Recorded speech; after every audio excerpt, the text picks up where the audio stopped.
There's a moment every new YouTuber hits where you question everything.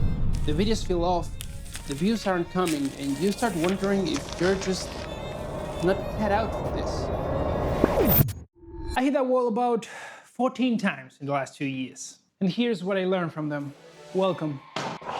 Come show me the love. Show me the love. Show me the love. When I started, my goal was to share these amazing stories with the more intentional people. The ones that, like me, are looking for something more out of life. But I had a huge problem. YouTube hated me. Well, at least it didn't like my videos. To be honest, they weren't the best. I didn't know what I was doing, what the priorities were, or how to deliver the story I wanted to tell. I've come a long way since then. By no means I have everything figured out, but I thought, what's the harm in sharing a little bit of the journey? So I tried a ton of different things, until I came along a few ones that stuck with me. Especially one that if you don't get 100% right every single time, everything else will fall apart.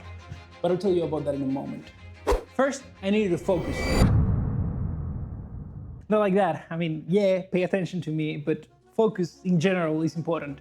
And where you put it is crucial. Over these 2 years, I changed what I focused on constantly. At first, I was convinced that my voice and the message were enough, that people will somehow connect. So I would record 15-minute videos of me just talking to the camera, one shot, no changes whatsoever, and little to no B-roll. But that didn't work. So I decided to switch up the style a little bit and ended up focusing mostly on visuals. I traveled to beautiful natural places and got dream shots with my drone. But that consumed so much time that naturally everything else lost potency.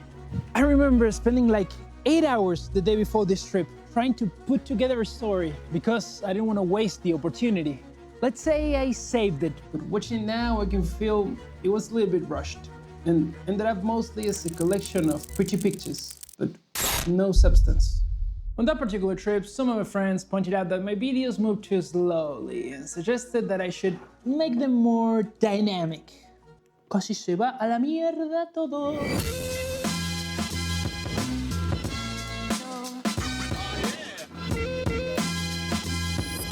So rhythm, music picking, and the flow of scenes became my obsession, and I got a lot better at it. But guess what? The story lagged.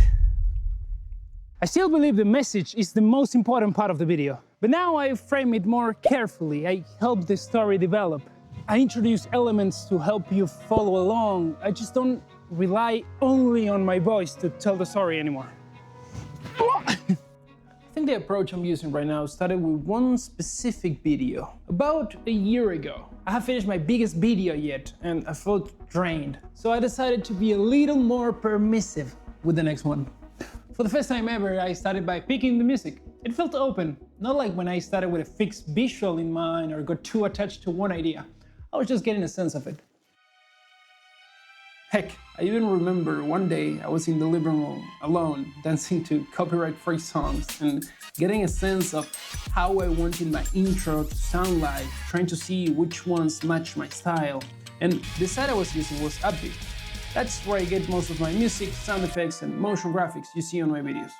If you feel like Upbeat could help you tell better stories the way it's helping me, then you can use my link down below for 20% off. You'll also be helping me a lot, so big thank you. I even had this idea for the most impactful shot of that video. I wanted it to be on a stadium, but it turned out to be closed that day. But because I wasn't stubborn and I already knew how I wanted it to feel in terms of music and rhythm, I ended up experimenting with a different location. And it became my favorite shot of the video.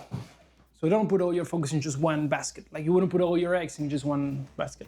But so don't put all your focus in just one thing. I know for a fact that videos take a long time to make. And I also know you can lose countless hours on an edit, on a lighting setup, or getting the skin tone exactly correct. But none of those things deserve your full focus. If you dedicate too much time to one or two things, you'll be so tired that you'll basically end up neglecting everything else just to get it done. And then you basically wasting your time. And being conscious of that is often demoralizing, to be honest. Just like when you release your first video and encounter a phenomenon I like to call the taste gap. There's a visible gap between what you like and what you're actually capable of producing. Okay, tell me if this is relatable. You finally start making videos after being inspired by all these amazing creators. Naturally, you struggle. After all, it's your first time writing, filming, and editing a video. But thanks to tutorials and very questionable solutions, you push through. Finally, you have your piece done. You publish it, and you're proud of how far you came and how much this taught you. Until you compare your video to the ones that inspire you. It probably wasn't great. But that's natural. Your taste to make ratio is broken. Probably what you like is 10 or 20 times better than what you actually can make. That's why I don't like phrases like shoot for the stars, for example. I get the sentiment, I really do. But if you shoot for the stars and the shot ends up buried 10 meters on the ground, you're more than likely to never shoot again. So my advice, and I do this myself, is to try to replicate what your favorite creators were doing when they just started. Not the recent work. Go back to the beginning. You're much more likely to find a healthier taste to make ratio there. I remember doing this myself. Just before my first YouTube video, I went to Nathaniel Drew's channel and searched for the oldest one. I saw it and felt so relieved. I even told my girlfriend about it. Baby! Nathaniel's first video sucks! Yay! My video didn't look so bad anymore. And I thought if we went from that to what he's doing now, in 4 years and 100 videos, I can probably do the same. So I made myself a deal. I'm not gonna see a penny until I've spent 4 years making videos, or I reach 100 of them, whichever comes first. That was my way of getting my taste to make ratio much more healthy, and to give myself time to catch on to these guys. The good thing is that with every video the gap closes a little. Sound design becomes second nature, music picking feels more natural, and color grading gets easier. Yeah, I don't know about that last one. The problem, of course, is that not only your ability grows, your taste tends to do the same. It's not always at the same rhythm. I found that a healthy ratio might sit in the 3:1 or 2:1. If you can say that your video is about 40% or 50% as good as the one you got inspired by, then it feels good. A lot of room for improvement, but not too much for you to feel overwhelmed and disappointed. But it takes a lot of time.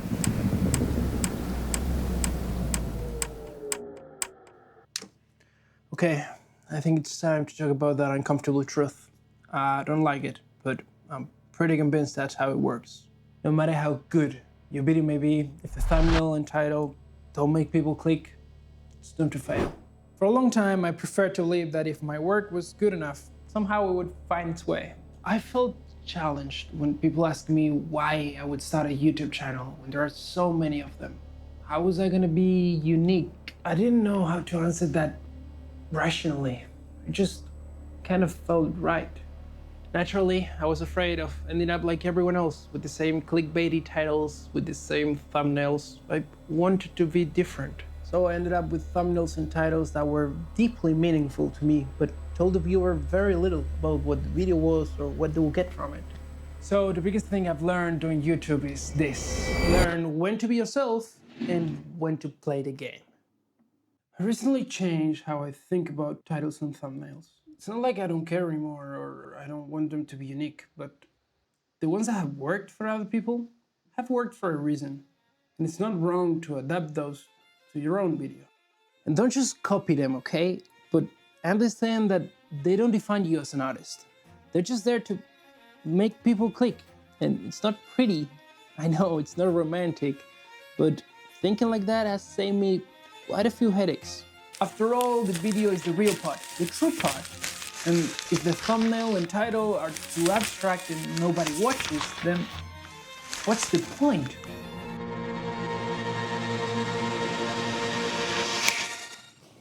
Look, I don't know everything there is to know about YouTube. All I know is that if I don't try, I'm never gonna make it. Even if I try, there's no guarantee. I mean, look at me. 2 years in, and in terms of money or reach, not a blasting success.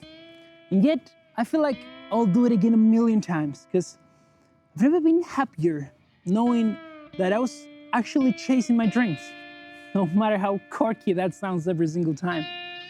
And that doesn't mean I don't feel sad when the videos don't perform. That doesn't mean I don't feel burnt out from time to time. I just want to throw everything away and lock myself in a room to play video games while no one's watching. It doesn't mean that. It means that I'd rather be the guy who never made it than the guy who never tried it.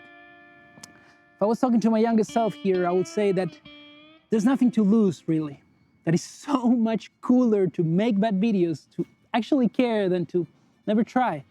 Especially when it burns your soul every time. When you go to sleep with tears of joy after watching a Yes Theory video. When you ponder all day what it would be like to be part of the creative community, to grab a beer with Nathaniel Drew, to spend the day talking with people that actually care as much as you do about the craft, people that understand the struggle, people that are awake. Look, there's no guarantee you'll make a living out of this, but I think there's a real chance you may become part of the community.